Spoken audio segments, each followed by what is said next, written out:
Welcome to the Vantage HR Influencers Podcast. This podcast is sponsored by Vantage Circle, the simple and AI-powered rewards and recognition platform for employee engagement. Hello everyone, welcome to yet another episode of Vantage Influencers Podcast. I'm your host Sanjeevani Saikia, and today we will be discussing why business acumen is HR's superpower. Well, navigating the corporate world without business acumen is like steering a ship without a compass.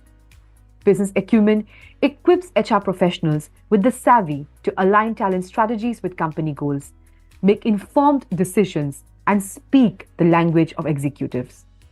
It's a key element that transforms HR from a backstage support role to a front and center strategic partner.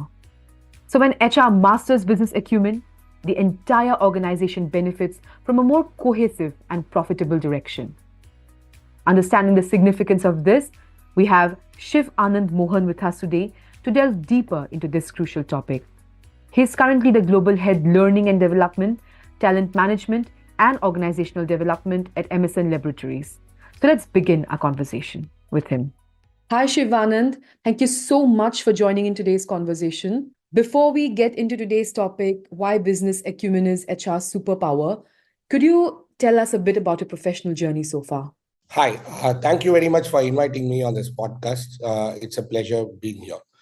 So I started my career with PricewaterhouseCoopers right after my graduation, and then went on to do my MBA from IIM Kozhikode.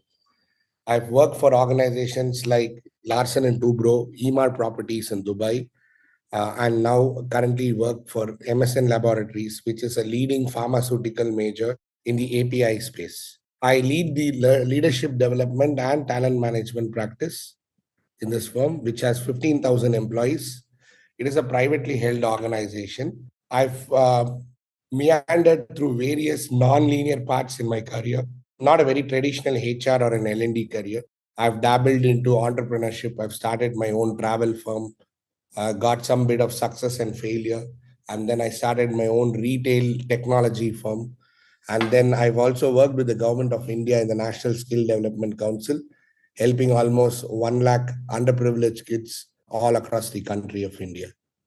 So with a lot of these experiences, I also was fortunate to set up one engineering college in the outskirts of Pune, which kind of disrupted the traditional way of teaching.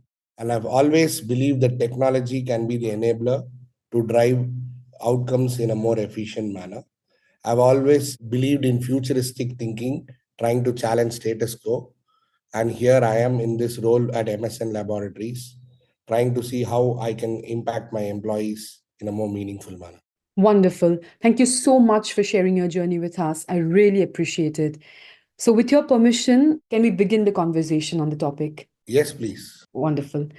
So as HR continues to integrate more deeply into the strategic fabric of organization, it's essential to understand what business acumen means in this context. We hear the term business acumen quite frequently, but how does it translate specifically to the HR function?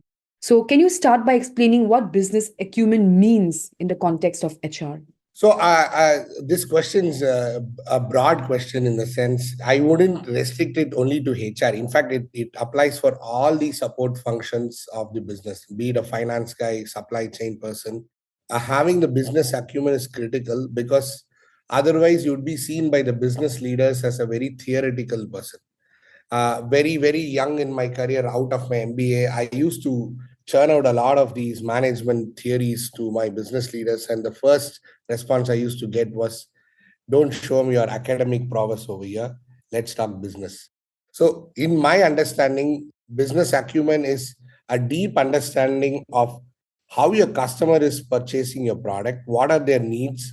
What are their other options? How does the business actually make money? Which are the operations which need to be focused to be highest impact for the customer, and which are the aspects of the business which needs to be streamlined? At the end of the day, a business is not charity. It's about making money. At the same time, you'll also have to impact society in a meaningful manner, respecting the environment and other social stakeholders. So understanding the whole gamut and how the interplay between the various things instead of a siloed approach is what I believe is business acumen. A lot of people who get recruited, especially freshers from college when we work, have a very single department focused approach towards problem solving. So if I hire a HR person, or even in HR, if I talk about talent acquisition, its talent acquisition is heavily dependent on what are the other talent development, performance management systems that happen inside the organization. Somebody who's able to connect the dots and see the bigger picture is someone who would actually be high on business acumen.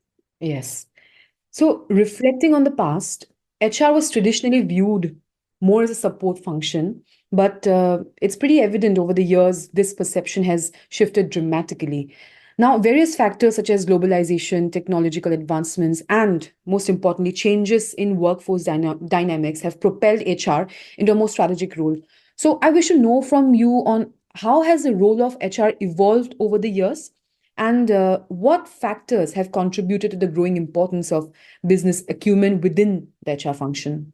So I'm a strong believer that HR will be treated as whatever function the way we behave. Yes. If we allow ourselves to be a support function, we will be treated as a support function. If we have the data and knowledge to impress the business leader that we are thinking from the business angle and rather than a department angle, that's when the dynamics changes. Now with a lot of technology, data being accessible, people get to read stuff. Platforms like LinkedIn help us to understand what's happening around the world a lot more quicker than the older days, where you're exposed to only the day-to-day operations of the business, and you'll have to figure out uh, what is right and what is not right. So you have a lot of networking opportunities today. So in our organization, we strongly believe in the leadership grid methodology, where R1, R2, R3 is the equation, we call it. R1 is resource, R3 is results. But with least resources, can you produce maximum results? That's how a business person thinks. And that's possible only if you leverage R2, which is relationships. So we believe that you can develop your business acumen only by connecting with each and every stakeholder. So in pharma, you cannot be an individual success like probably an IT industry, where you can be a maverick software coder and produce some insane application. In pharma, you need to be dependent on multiple departments. There is a production department, there is a warehouse department, there's a supply chain, there's a quality assurance, quality control. The classic interaction and collaboration and the team cohesiveness between these will produce the result. And we would request the HR folks to interact with each of these departments with a curious angle of understanding how are they viewing this business problem from their shoes and from their point of view. The ability to empathize the other person's point of view, the ability to map out the multiple point of views of the various departments, and then taking a bird's eye view of how this whole thing interacts is what will strengthen a person's understanding of the business. And that is how I think the world is evolving. Technology tools, the internet, podcasts like these, where you can get to learn from other leaders, other companies, other practices, will help us understand otherwise traditional business in a more strategic manner. Okay. Here I wanted to actually know from you, does having business acumen really helps in the hiring process, selecting candidates? So if you know about finance, say for example, you know it well enough, does it really helps when you are recruiting someone, you're able to judge them better? What would you say about that? So, is the question about the recruiter angle or the candidate angle? More about the recruiter angle. Yes. So I think it actually happens both ways. Even the candidate, I always say that even if you're applying for a HR job, having a larger understanding of the business will definitely make you stand out from other candidates. I see candidates applying for jobs without even knowing the CEO's name of the company, right? So Yes. so similar thing plays out from a recruiter angle, because a talent acquisition person is not just filling a position or a chair. It's about the opportunity cost. It's about the future value addition. It's about, are we picking the best person possible to fill that seat? As Jim Collins says, you want to build a great organization, ensure that the right people are on the bus and the wrong people are deboarded from the bus. So for a recruiter, definitely understanding where the company makes money and where the company is not so efficient, very, very strategically informs the recruiter of what kind of hires, what kind of skill sets, and what kind of competencies are we going to fill up, and what are the complementing competencies which are currently missing in the organization, which can be covered up by the person who's getting hired. That's why, even for a recruiter, knowing the balance sheet, and knowing the product list. I've worked in organizations where the HR person has no clue of what products are being sold by that company. Now, Yes. that kind of cuts a very sorry figure, because what are we recruiting for? We need to recruit for building the organization towards excellence. And business acumen is not even, it's not a luxury. It's I would say it's a must have skill for top performing recruiter. Wonderful. Again, it's evident that HR professionals who possess strong business acumen bring a lot to the table. They're not just managing employees, but at the same time influencing strategic decisions and driving organizational growth. So, in what ways does strong business acumen enable HR to contribute more effectively to organizational strategy and decision making process in particular? In multiple ways. Let's take performance management, right? Sure. So how most companies set goals? They ask the business folks to set the goals, and the HR's job is largely restricted to getting that filled on the HRIS platform, or if they are not having a HRIS platform, it's on a pen and paper format, right? So Yeah. largely it is the traditional view is that the HR person comes only to get the form filled up, like a postman or somebody in a government office just filling some of the forms. That's not the way a true HR person should ideally look. Every goal that is set has to be challenged. Every goal that is set has to be asked whether is it a stretched goal, is it a futuristic goal, is it in alignment with the organization's vision. These kind of conversations require business acumen to be really deep inside the HR person. The reason why HR people shy away from challenging the business leaders on the goals is because they kind of have that lack of confidence on, do they really know the business to challenge the other guy.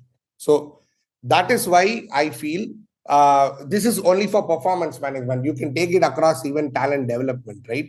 Now suppose I do a program on, say, time management or emotional intelligence. Everybody on earth knows what is Eisenhower matrix. If you just Google search or go to YouTube, you'll get thousands of videos on what's time management and some of the do urgent, important, not so urgent kind of matrix. But people are not wanting theory, or people are not wanting raw theoretical frameworks to be thrown at them. They are not school students or college students. They're fully formed, mature adults who really want learning and development folks to be performance consultants. So how does time management work on the shop floor when I have to produce multiple products? So let's look at my own organization. We have a list of almost 450 different products that we have to manufacture. And if I produce a particular API, now if I have to start a next batch, which is first one is for cardiotherapy and next one is for, say, kidney related issues, I'll have to flush out the entire equipment line and I'll have to restart the batch with a new approach.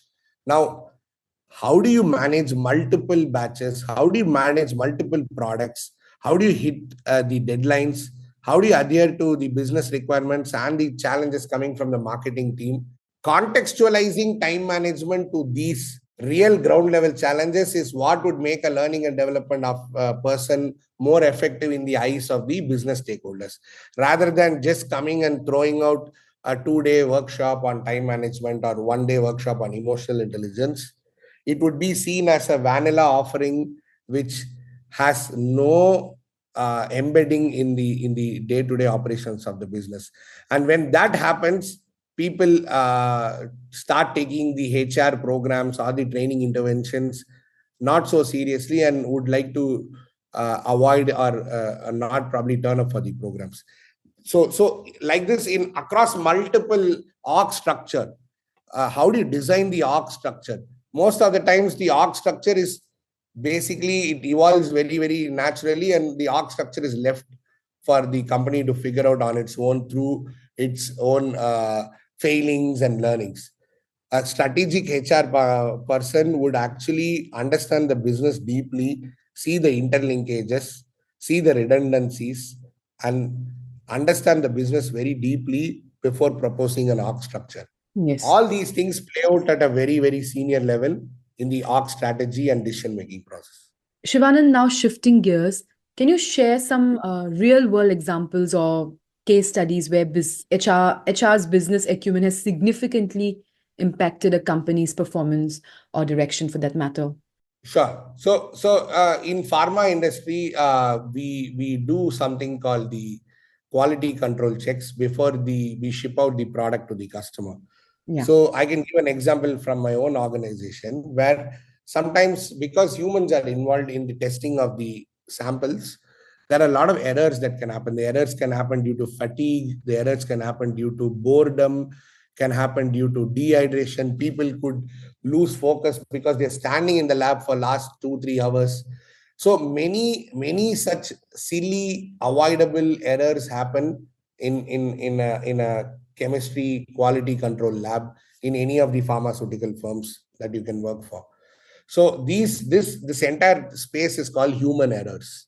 Now, as the learning and development lead for the organization, I took my team, we sat down there for almost one entire week.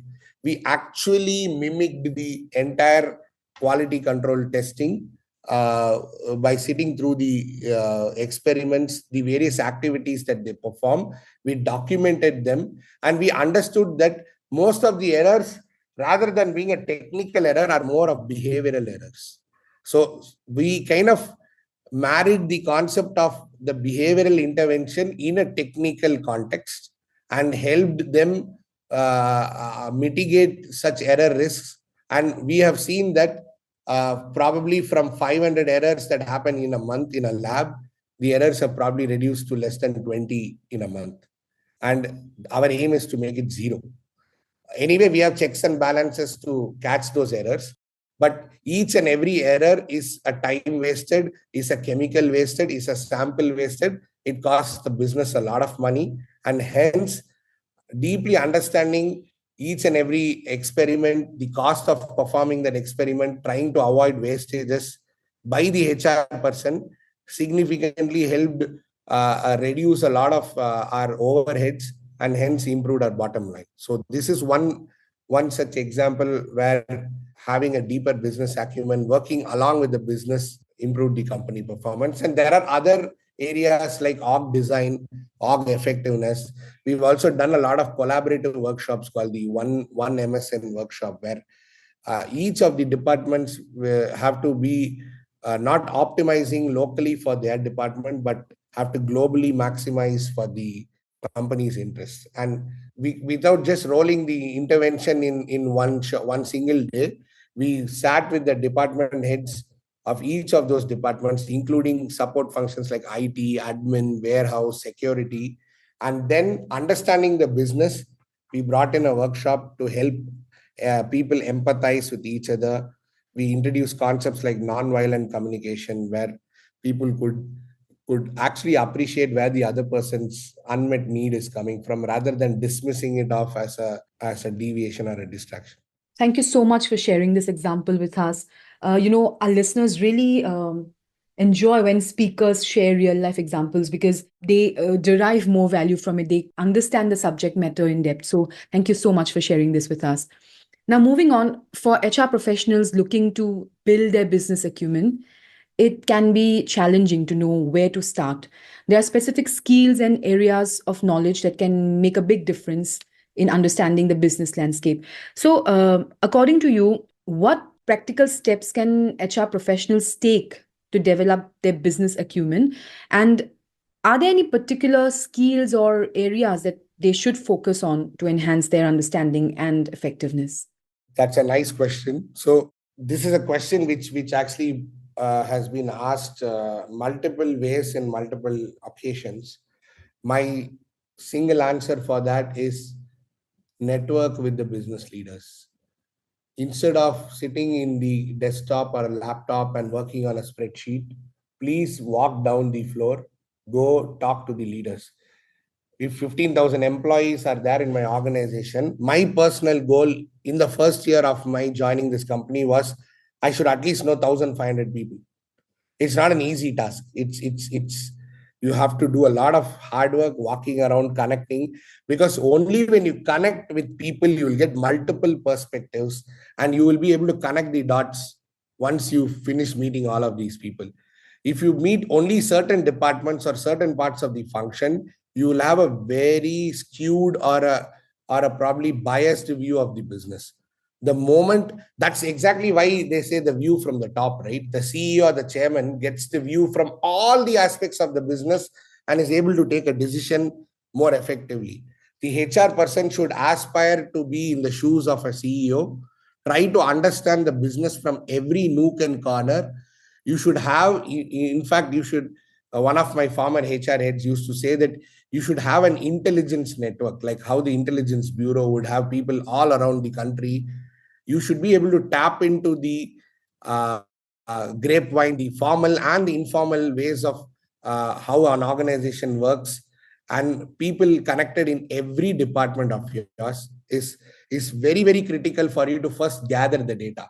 Next, I would also encourage people to use platforms like LinkedIn and others, where so much data is available free of cost. In the sense, you can go to your competitor firm, you can see every department, you can search city wise, location wise, company wise, what are they qualified at, what are they doing, what are the projects they have worked on. A lot of people put up a lot of data of what are the kind of work they have done in that organization.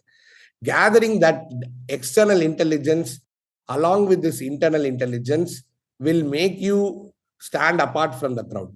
And apart from that, people also need to start doing a lot of reading. I see generally a lot of HR people are very, very shy of numbers. Typically, they're very scared of numbers. Yes. So they need to start picking up books on corporate finance. They need to start reading journals on business performance. They need to start reading articles on Harvard Business Review and whatnot. I'm talking about more junior folks. I'm sure the senior folks are already doing all these, but at least for the upcoming stars, they really need to improve their reading habit. The world of YouTube and media has kind of crushed the reading habit. But trust me, reading HR magazines, journals, the fantastic places like People Matters and other sources of information where you can gather what every company is doing, what every function is doing, and the sum total of all these things and the interplay of all these things, external intelligence, internal intelligence, along with your ability to be curious, a voracious reader, will help you build the business acumen and be more impactful with the business leaders. I've always seen the business leader will take only 15 seconds to evaluate a HR person. If the two things that run in a business leader is this HR person at operational day-to-day postman kind of a person, or is this person actually building the future? And they will be able to evaluate from the way an HR person converses. And a person can converse in a futuristic way only if they gather all these three parts and stitch a story around it. Yes. I'm glad you have highlighted the significance of reading in your response. Reading valuable material, you have underscored. So this will be one of my biggest takeaway from this response. So thank you again. Looking to the future, it's clear that the role of HR will continue to evolve, especially with a stronger emphasis on business acumen. There are several trends and changes on the horizon that HR professionals need to be ready for. So, Shivanand, how do you see the role of HR evolving further, and what future trends should HR professionals prepare for to stay ahead and continue adding value? With ChatGPT coming in, I see I see typically in the next 3 to 5 years, most of this operational HR work would become very redundant. But still, there are political forces inside organizations, outside organizations to delay this as much as possible. But you can keep delaying it, but it's inevitable. People who are doing day-to-day data entry kind of work would get really, really out of job possibly. But there is good news also. They'll have to reskill themselves and apply their real intellect to be value adding. So the way I see future of HR evolving is the business leader is going to come and ask, hey, I am giving you all the technology tools to do the grunt work. Now, please derive the insights from those tools and become a trusted advisor rather than just a data capturing person or just a administratively intense HR person. So the skill sets which HR people have to really improve on is obviously business acumen. Number two, critical thinking. They need to critically analyze why is this particular activity happening. Can it be done more efficiently? Can it be done more effectively? True. Rather than having this mindset that this is not my problem, this is the business leader's problem. If I have to actually sum up the whole podcast in one single message, I always go to my office thinking that I am possibly a pseudo CEO. I always wear the hat of a CEO and look into a problem. I might not be actually the CEO, but if I am the CEO, how would I take the decision? Is how I approach every single problem, right from training need identification, right from delivering a training program, arranging the program, the cost, the budgeting. That's what they call it, ownership mindset or the entrepreneurial thinking, right? Yeah. The HR folks who would actually embrace this would actually walk into the office thinking of them as a CEO who has the view of all the departments rather than a single department view, would be respected, would be valued, and would definitely grow in the organization. So we have reached the end of today's podcast. Do you have any message for our listeners? Our listeners would be delighted to hear it from you. Also, our audience might want to stay in touch with you post this podcast. So it would be great if you could tell them how they can reach out to you. Sure. So the message I would say to the listeners would be, it's kind of a borrowed message. Sometime back I learned from one of the books. In a career, there are three parts to a career: the beginning stage, the mid stage, and the senior stage. So for the entry level folks, the most important non-negotiable trait is drive and ambition. They need to put in a lot of hard work, hard hours, because that understanding of the business really requires long hours. At the mid level, it's all about influence. Once you reach maybe 5 to 10 years in your career, it's all about influencing stakeholders, because your drive is a given, because that's how you grew to the mid-level position. And it's about talking, connecting, the ability to politically maneuver the various challenges that happen in an organization.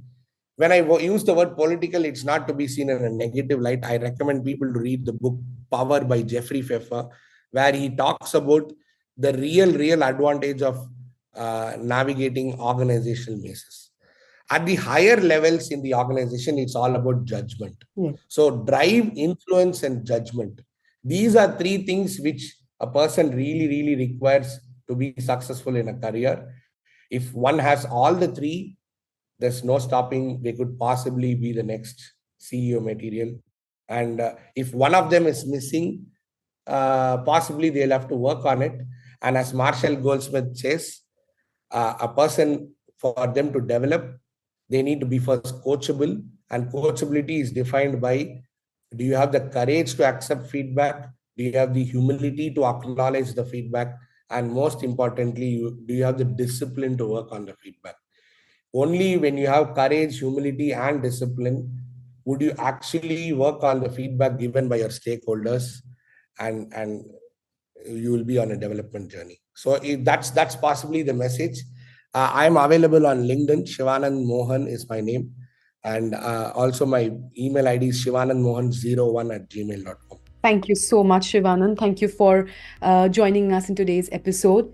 You have been amazing. You and your insights were very good. Thank you so much. Thanks a lot. Thank you very much. Thanks for listening to the Vantage HR Influencers Podcast. Please do subscribe to Vantage HR Influencers Podcast on Apple Podcast, Spotify, and our YouTube channel for new episodes.